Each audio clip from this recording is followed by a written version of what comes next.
Okay, for everybody who's still with us and really into security tokens, we have we saved a really great panel for you. We have Ariana Simpson, we have Ariana Simpson, Autonomous Partners. We have Frank Hourigan, BKCM, and we have Terrence Dempsey, Fidelity Investment. So I heard actually during the conference 2 points of view on security tokens. The point of view that there is no need in that the markets already function quite well. And the point of view that in 5, maybe 10 years, all the assets will be traded on the blockchain. So Frank, your company actually invested in security tokens. Why are you interested in it? So we, at BKCM, Brian Kelly Capital Management, we primarily run an active liquid trading strategy in roughly the top 20 cryptocurrencies. But we do invest in some equity-based projects and deals. We are long-term positive on the future of digital securities. And I think some of the early stage investments we've made in that space have been kind of infrastructure related. So we've invested in T0 and some of the other platforms that are kind of building the infrastructure that's required for liquidity, but we still think that it's early stage. So what is attractive for you in this new asset class? Honestly, the few investments we made in this space have been kind of longer term plays, thinking that if you invest in the infrastructure that's required, that's kind of in early stages, that eventually that'll be fruitful. Mm-hmm. So Terrence, why Fidelity is optimistic about security tokens and tokenization? Yeah, I mean, I wouldn't necessarily say optimism is the right word, but I think we believe in a world where multiple assets are digitized and potentially tokenized. And so we here at Fidelity Digital Assets have built out a company that provides core infrastructure right now just for natively issued digital currencies like Bitcoin. But that wasn't just for the short term. That was for the longer term, thinking that stocks of private companies, fixed income, there could be issuances on the blockchain. And so I think we believe that's the world that we'll be in at some day. Okay, Ariana, what do you think? Is it of any interest for you as an investor, security tokens? What do you think? Yeah, so honestly, I think everything is going to be tokenized, but it's one of the most boring areas in crypto. In the sense that I think at the end of the day, it's very much an incremental improvement. We're not really creating any new technology. We're not really doing anything new here. We're taking existing assets and putting them on a blockchain. Now, I do think there is some validity to the claims that we are opening up access to secondaries. There'll be more liquidity and things like that. But I think there's kind of this false narrative floating around that all of a sudden there's going to be trillions of dollars of value created, and that's not really true because we're taking existing stuff and we're putting it on a blockchain with a token, and at the end of the day it's still the same underlying asset. And so I think the panel of the question that titles the panel is something around where's the demand side, and I think that's really what we're seeing, right? So there's a lot of issuers who say, oh, we want to tokenize our thing, and at the beginning there may be some excitement around the first tokenized venture fund or the first tokenized whatever it is, but in order for that market to sustain itself longer term, you really have to look at, are people interested in buying this? And just because it's now a token is certainly not enough to drive that demand. Right, so are really people interested in buying it? Do we really see the demand from banks, from big asset managers for this asset class? Any observations about this? I would say right now, no. I think that the infrastructure is just missing, unfortunately, right? And we do have a number of great companies that are building platforms and venues and exchanges to be able to trade these tokens, but from a company's infancy or fixed income infancy all the way through the secondary market, I'm just not sure the infrastructure is there. I think what we've seen so far is on the STO side is a lot of venture deals, private equity, real estate deals, so a lot of things that are not that liquid or very low liquidity there, and they think they can get some efficiency. They can split up, a 200 unit building and be able to get a little bit of liquidity out of there, maybe a higher valuation. And those aren't things that I think big banks and asset managers typically invest in. Yeah, I would agree with that. I think, if you think about most STOs or DSOs or however you want to define them, they're really just private placements. They're either Reg D or Reg A+, Reg CF, and the market for private placements is huge.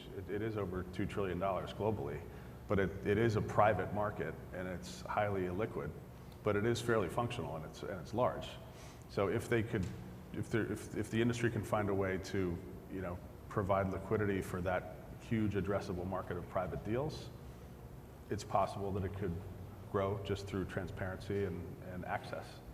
But, which here in the U.S. is still difficult, right? Like Yeah. just because it's tokenized doesn't mean if you're a private company, there's still not a right of first refusal. It doesn't mean you still have to be an accredited investor to access the secondary market. So there's still some hurdles even on the secondary side. yeah.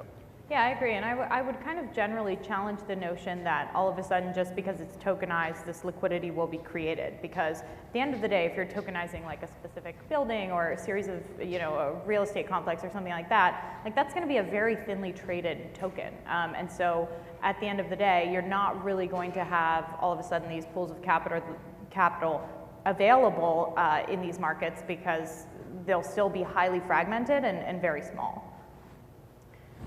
So I heard the opinion that once we see 1 billion STO, the big banks will jump in and buy in. Does it sound credible to you? Does it are we to see such a huge STO in this year, maybe in several years to come? I think it's like any other market. It kind of speaks for itself, and money does follow returns, and we just haven't seen the high quality projects that have delivered outsized returns over any period of time yet to create that interest. Yeah. Not saying we won't, but we haven't seen it yet. I think it depends on the offering. If it's a series of real estate, that's the $1 billion. I think what we've seen so far is a series of one-offs on the STO market. And until we see something that is more sustainable, that's when I think we'll see the banks get in. Now they may certainly get in and participate in a $1 billion deal because a couple basis points of $1 billion is pretty good change for them. So they may participate, but I think they want to see something a little bit more sustainable. So why actually real estate, which is quite a popular use case for tokenization, why is it such a big deal? Why is it such a good use case for security tokens, actually? I'm not sure that it's proven that it is. I mean, as far as mechanically it is, but I don't know that if the installed investor base of real estate investors who invest in hard assets or in REITs or in investment products that are real estate related, if they're not leading these deals, then who's going to? So it's just the easier one to do, but not necessarily the sweetest one. I mean, the concept of fractional ownership's been around for a long time, right? So it certainly makes sense there. And I'm not necessarily, I'm sort of on the fence. I'm not necessarily negative, but I just would love to see one, knock it out of the park and show an outsized return that's better than what you typically see in like a REIT offering or something along those lines. And then I think you'll see, mandates form around that. So right, so far we saw the tokenization on the use cases like private equity or real estate or maybe debt, a couple of pilots about that. So what are actually, I wonder which tokens you would see as an interesting investment tool for yourself. What kind of asset class, what is the best use case for, what will be security tokens that will really excite you and make you want to invest? Yeah, I think it's partly time, right? I know we're being a little bit skeptical here, but what I would say is don't take that away as a negative. I think it's just we're in early days, right? And so I think what we're saying is we are seeing a lot of private placements get done via STO issuance. And what happens to private placements after 3 or 4 rounds of fundraising? They go public, right? And so maybe when we see our first IPO based on an STO, I think that would get people very excited and that would really help the market. And that's something that we would find exciting.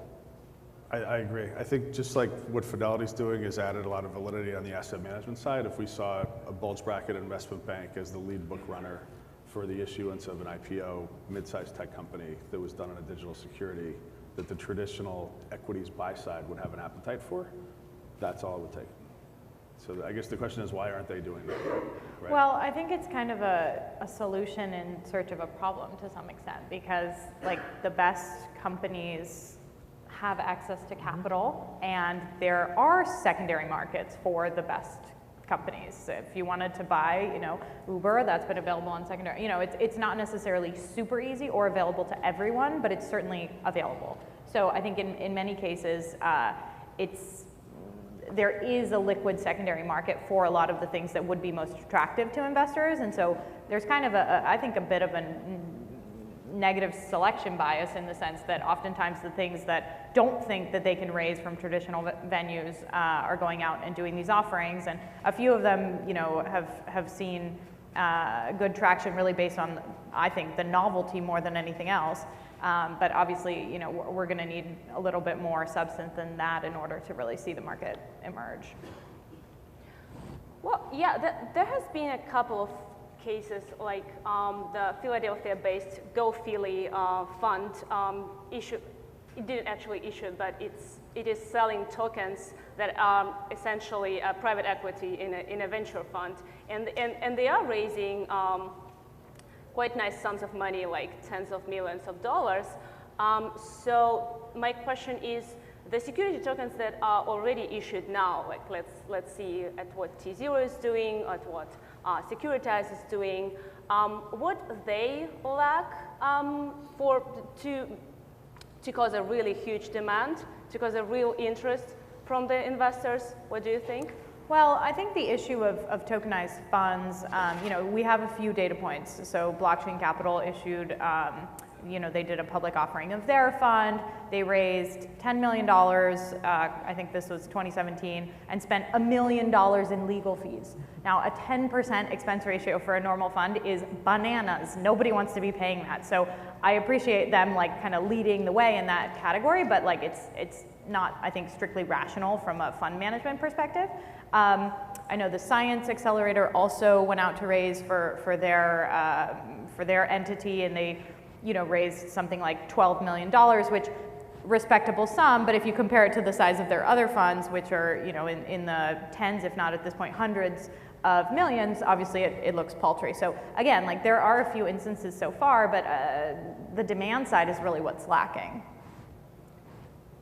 I think it just gains some efficiency for the issuer, and maybe not all the investors. You still have to sign a PPM, you still have to wire money, you know, you still don't have a great secondary market.